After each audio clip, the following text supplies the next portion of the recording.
Morning, everybody. This is the 6 a.m. update, and we have a monster storm really intensifying now. And there's a few things we'll go over in terms of impacts. I know some of you in certain areas are seeing sleet, South Jersey seeing rain.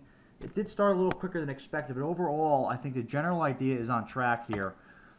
Here's the radar right now. So anything pretty much Trenton south is sleet, freezing rain, and then just plain rain near Baltimore, Washington, which is definitely not a surprise down there, or even South Jersey. But Central Jersey, a little bit of a surprise right now. You can actually see the sleet line right here. It's advancing, but starting to stall, which is what's supposed to happen. So that's good. It's just it's advanced a little quicker than expected.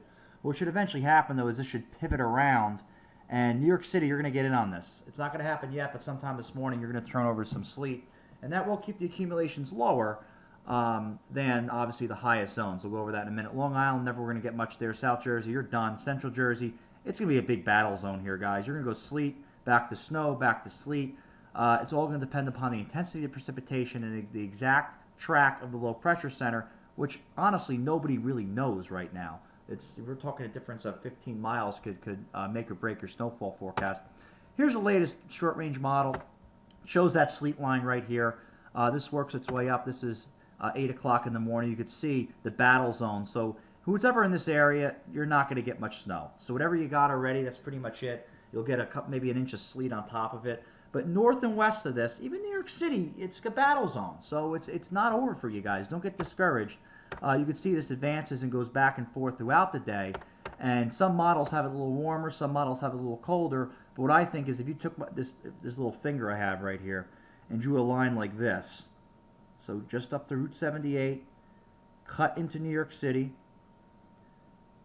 Connecticut, South Shore, Rhode Island, and then a lot of eastern Massachusetts. That's your rain snow line or sleet snow line for this event. So if we go back to what the actual snow map I had was, the zone here, the 12 to 18, this should be light blue.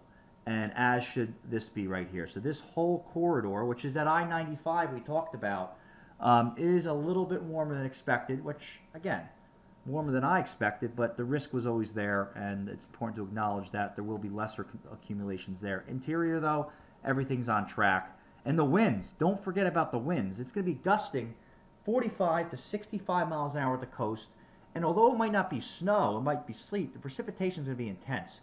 So travel anywhere Central Jersey up should still be treacherous throughout the day. This storm is just as powerful as it's always been modeled. The only difference is that precipitation line's about 30 more miles west than we originally thought. So that's it for now. Thanks for checking in. I'll have an update probably sometime in the late morning.